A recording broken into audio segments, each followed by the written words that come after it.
This original WSRE presentation is made possible by viewers like you. Thank you. Guy Harvey is a world-renowned artist. He's on this edition of Conversations.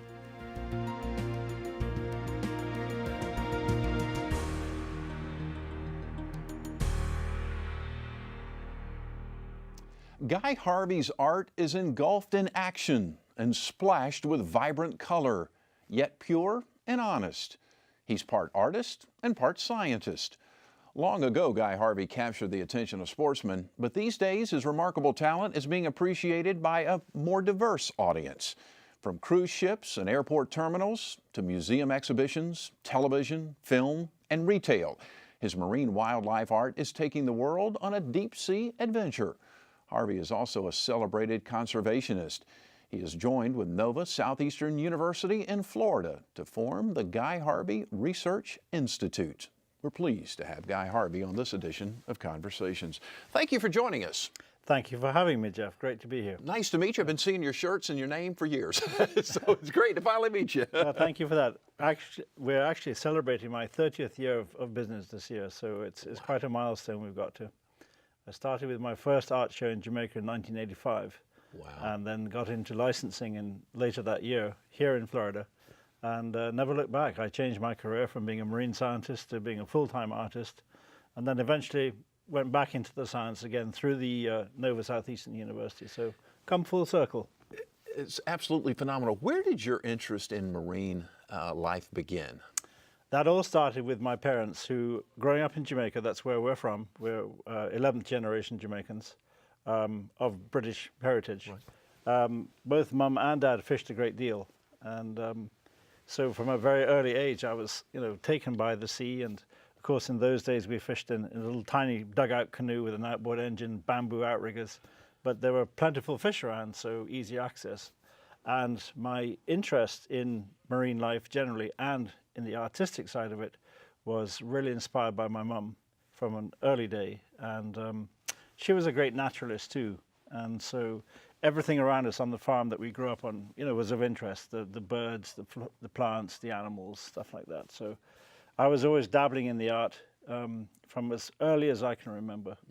But I wanted to pursue a scientific career as a marine scientist, and so I went on that course all the way through university. Went to Aberdeen, Scotland, then did my PhD back at UWI, University of the West Indies, right, in Kingston, Jamaica.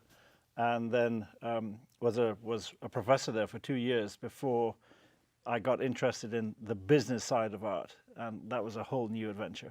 What was the thing that kind of took it over the top, that gave you the, shall we say, the courage or whatever to go out and say, okay, I'm going to be a full-time artist? The Fort Lauderdale Boat Show, 1986. Okay. Kay Pearson, who's, the late Kay Pearson, invited me to attend.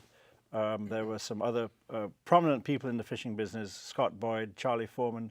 These are all people from Fort Lauderdale who'd been to Jamaica, fished in tournaments, seen my, ad hoc little art shows there, try and sell off a few pieces here and there. They said, this stuff is amazing. I met a guy at T-Shirts of Florida, a T-shirt company called Raleigh Working, who's still a great friend of mine, a great world record fisherman, angler. And he said, you have the art, I have the printing ability. And we got joined together, and off we went on our first licensing contract. And so, being a fisherman himself, Raleigh understood what was needed, the species needed, and so I had to diversify, expand my artistic ability, because I was very much what you would call an illustrator at that point. Okay. So there's a lot of fine detail involved, black and white, stippling, cross-hatching, which I also used in my scientific papers and stuff. So it was a carryover from that. Very accurate, very detailed, very intense, and the diversity of art came through, or the need to do a more variety of art came through my association with Kent Ulberg, who is a sculptor. In fact, America's most famous wildlife sculptor. He lives now in Texas and Colorado. But you may remember outside the Fort Lauderdale Convention Center, the Broward County Convention Center, there's a huge statue of a sailfish. And the base is like 120 feet wide. The sailfish is maybe 40 feet tall, in bronze. And when I first met him, that changed my whole perspective and organization in terms of the art business. And not only were we going to do licensing, which is not frowned upon by pure artists, but it's another avenue for remuneration, because traditionally you're involved with selling original art and limited edition prints, and that's a whole different genre from licensing to the masses, so to speak, on apparel or anything else. So Kent formalized my my approach and my output and my my whole attention to detail and how to run the business, because he was formally trained, been through German art schools, has received the highest recognitions in the country for his artistic productions. I had not. I was as we say in Jamaica, hurry come up, but I was very talented and very productive. Yeah. So my work ethic had a lot to do with the amount of ground that we've covered in the last 30 years. I'm very productive. I worked very hard. Yeah. Were you surprised, or have you been surprised at just how successful you have been and just how wide-ranging your work is? Well, that has come, Jeff, because I have a good team of people around me. And I don't even live in America. Can you imagine this business is run out of America, but I've never lived in America. Okay. I left Jamaica in 1999 and went to the Cayman Islands simply because it was close to America. I had to be geographically close for business reasons. But it's still a British colony, so it's a lot safer than Jamaica, and that was one of my biggest issues. I travel a lot, and the safety of the family was paramount. I lived in Kingston for 22 years. And it's a large city with a lot of poor people, a lot of crime there. And that's, people ask me all the time, why did I leave? And that's the simple answer. I mean, I still go back a lot. I go back 3 or 4 times a year. I have lots of cousins there. My wife's family's from there. So we have lots of reasons to go back. But Cayman is very, what's the word I'm looking for? It's a very controlled environment, stable, with a strong British influence, and so it's a great place to live. And the diving is fantastic. That's right. They have also a better conservation ethic there, because so much of their tourism depends on the sea and what's in the sea around it. Unlike Jamaica, which is a much larger country, 4,400 square miles, Cayman is 60 square miles, no rivers, and so the focus is on underwater. And I like that. I love it, in fact. And I can get totally immersed I can go and catch a blue marlin, or I can be at 100 feet on a coral wall, within 20 minutes of leaving my house. And where else in the world can you do that? It's and hard to complain. Exactly right. So and there's frequent flights to Miami or to Atlanta or to wherever. And so air service is good, because I'm on the road all the time. Yeah, I can imagine you are. Yeah. I can imagine you are. Yeah. What inspires you when you get ready to do a piece of art? What inspires you? Where's the motivation come from? It comes directly from my personal experience, and I do 3 or 4 expeditions a year, and they're multi-purpose nowadays. Now we're doing a lot of research work, and we're doing documentary filmmaking, but also I derive a lot of inspiration from what I've seen, mostly underwater, on these expeditions. And we were just in Mexico this last week doing a study on white marlin migrations, and we actually caught a grand slam one day, which is a sailfish, a 4 white marlin and a blue, all in one day. And I dive with all these fish when we tag them and let them go, or in the course of the fight, or if we find some flotsam out there or a bait ball or whatever, we may show some footage later. And you take advantage of everything that's going on around you. It's not just a fishing trip. It is, you are constantly looking for stuff to get into, to film, to experience. And of course, with nature, the unexpected is always happening, and you're always learning something new. Speaking of the video footage, we have some, so we'll roll this, and I'll sort of get you to explain to the audience what's going on. Well, here we go. This is a sailfish. This is in Mexico, and he's coming up on a dredge. And we put a camera in the dredge so that we get these really good trolling shots. And this fish would have brought in the boat. Beautiful sailfish. Now, I'll be in the water shooting this release shot here, and this is what you're really after, is the predator-prey interactions. You just saw a sailfish there on sardines.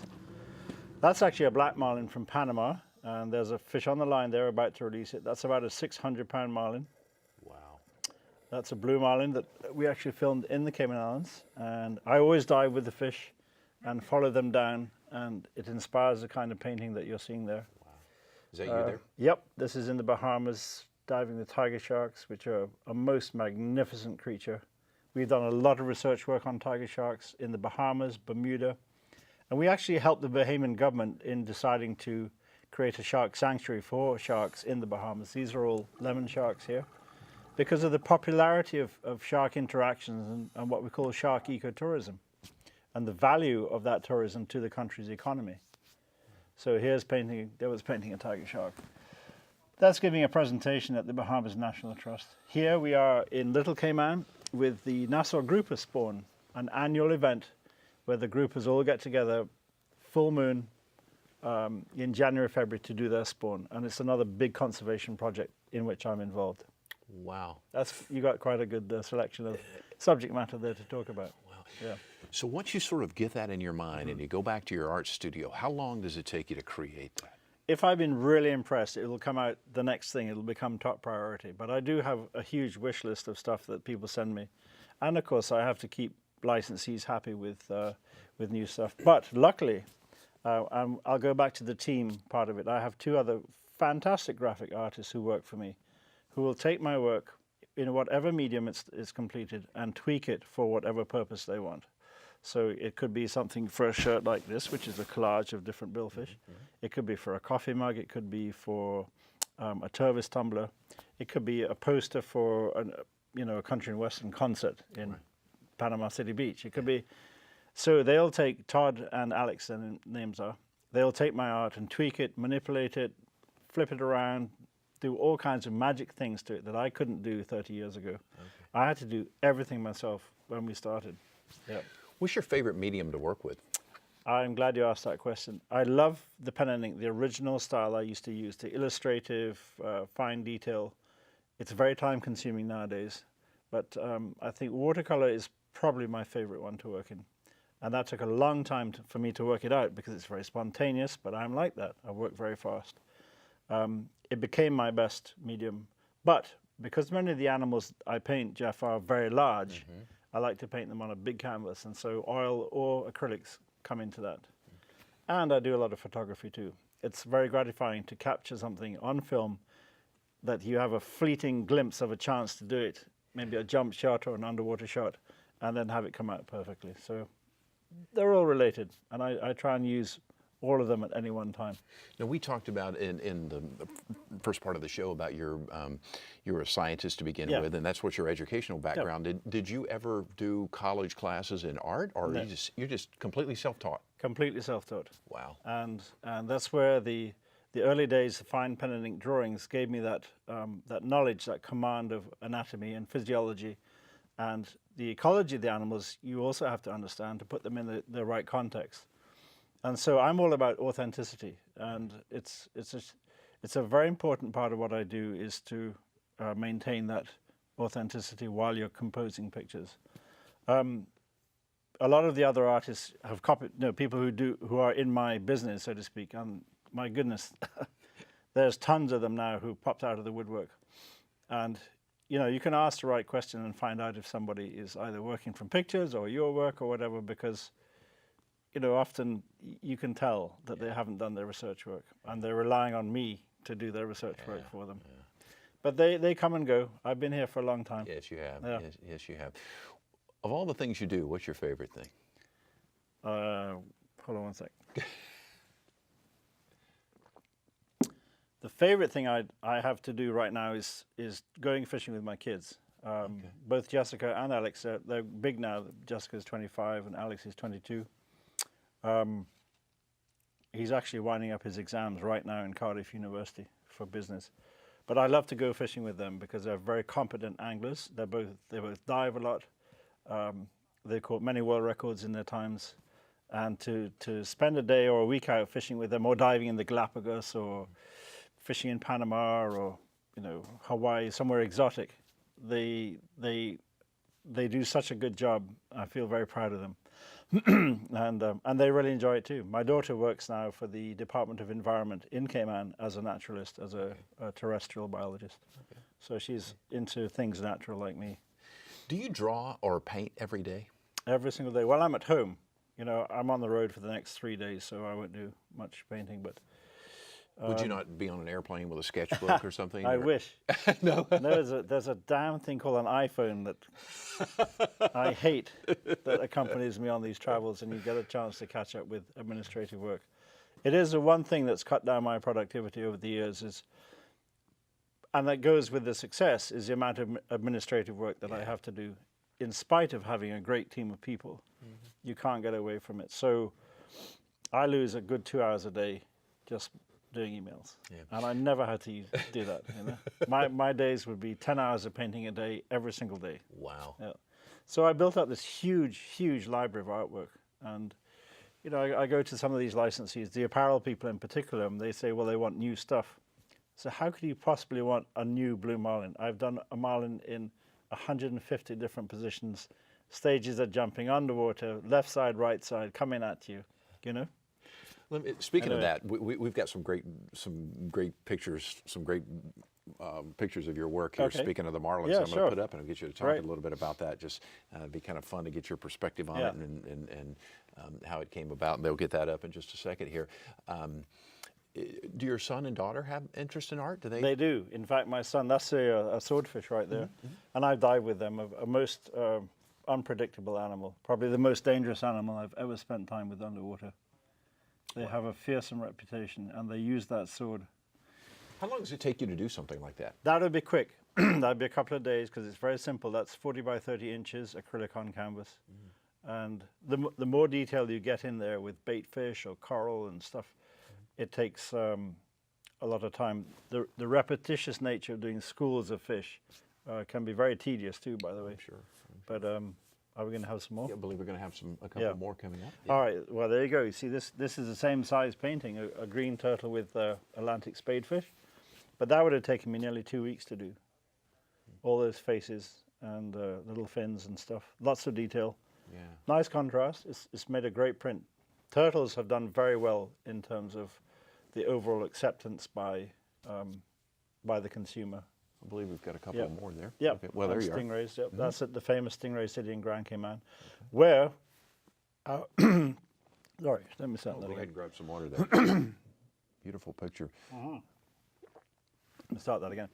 That's at the famous Stingray City in Grand Cayman, where our research institute has tracked these animals for 13 consecutive years now. It's a very good long-term study on a species that has been used extensively in marine interactive programs. Okay. And then.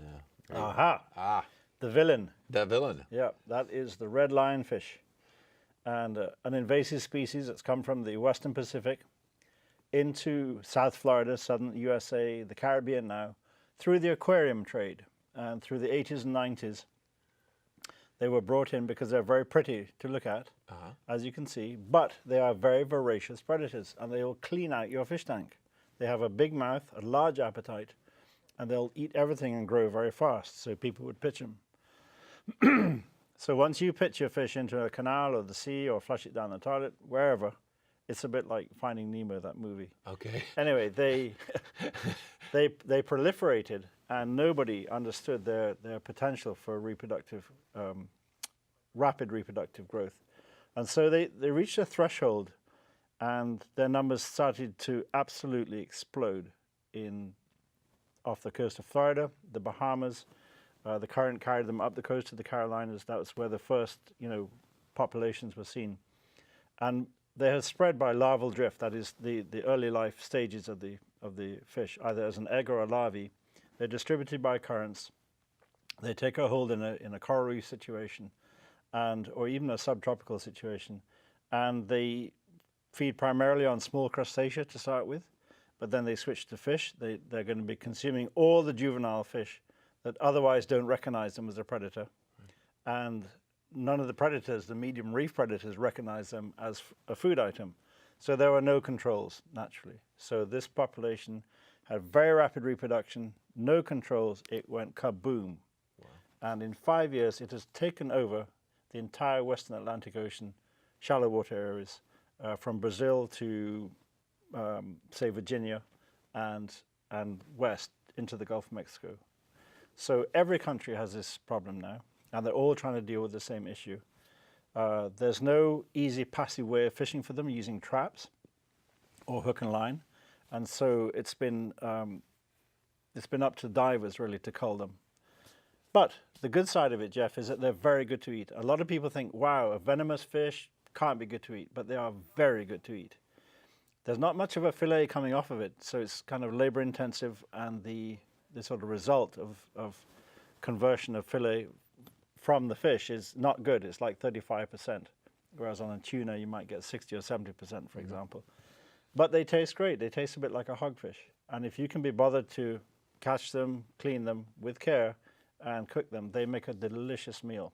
So that's what we've been promoting, not only in Florida, the Caribbean, but here this week in Pensacola, we got this big lionfish tournaments going on, and how many fish can Floridians kill this weekend is quite a deal. But until we find a way to passively catch them in traps, it's going to be up to the diving community to try and, you know, curb the numbers. We're never going to get rid of them. They're just too productive.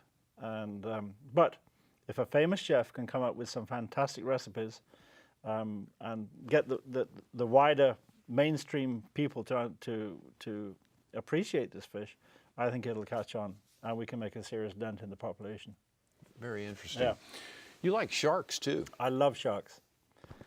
Sharks have had a bad time in the last 50 years. They've been severely overexploited, and for an animal that is long-lived and slow-growing, a bit like humans, when I say an animal, there's over 500 different species of sharks, but they've had a bad rap, not only from the press, but also through a variety of different oriental cultures that depend on shark fin soup or shark byproducts for different things.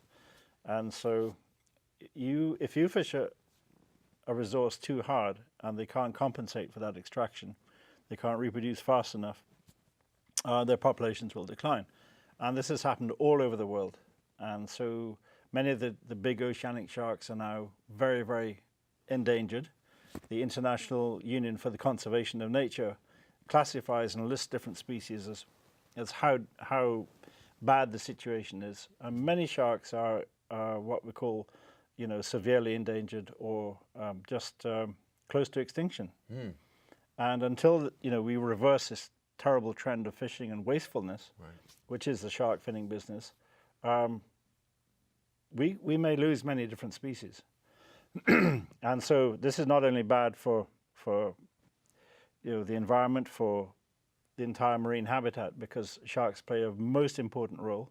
They have been around for over 400 million years, very successful design, until we came along and started to butcher them. To disrupt it. And so the long-term consequences, the cascading effects of removing apex predators are still unmeasured, and we are guessing at a lot of this. So that's why you need to have a lot of research work.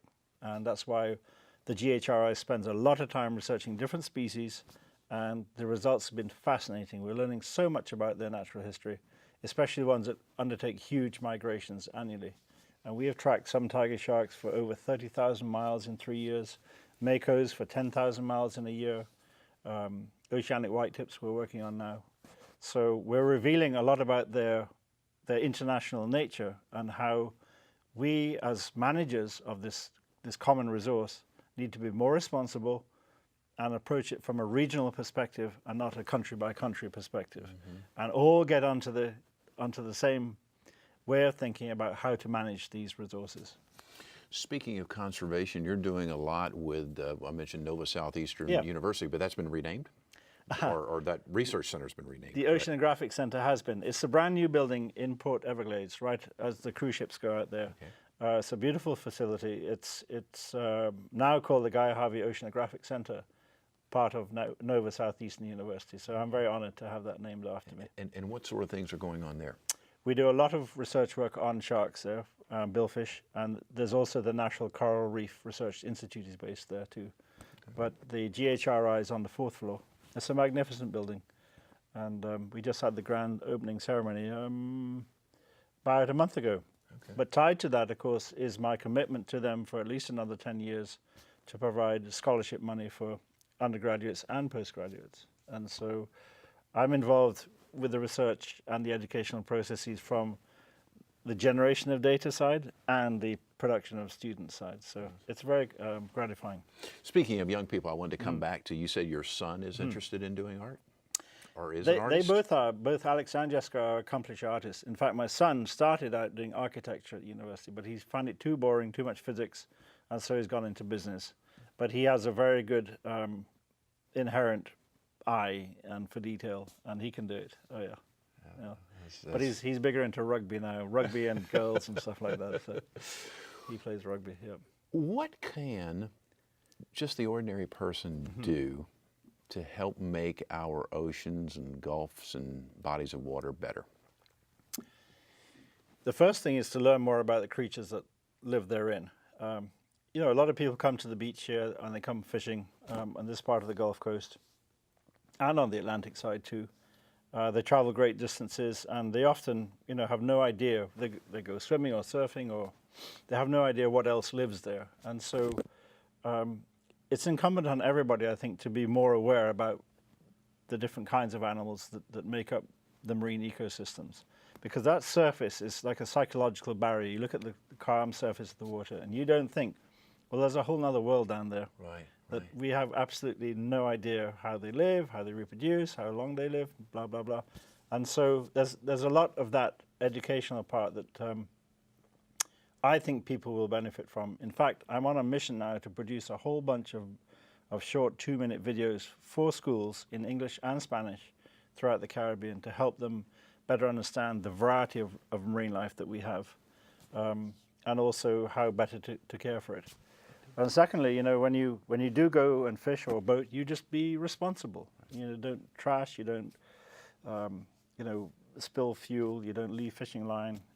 You Treat it with respect. Exactly right, because otherwise, you know, it's all going to disappear.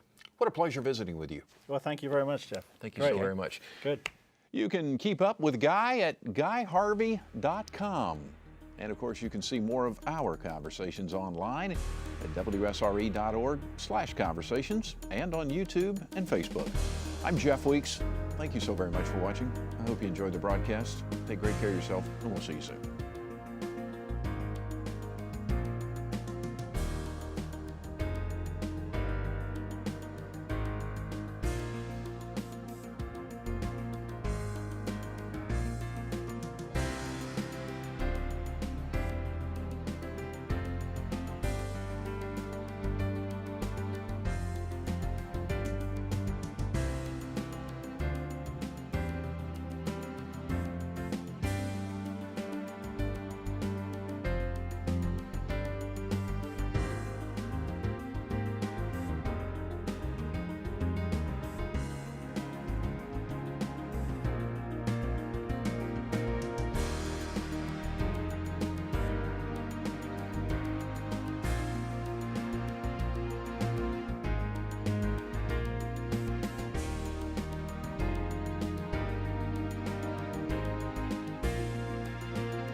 Support for this program is provided in part by these corporate sponsors.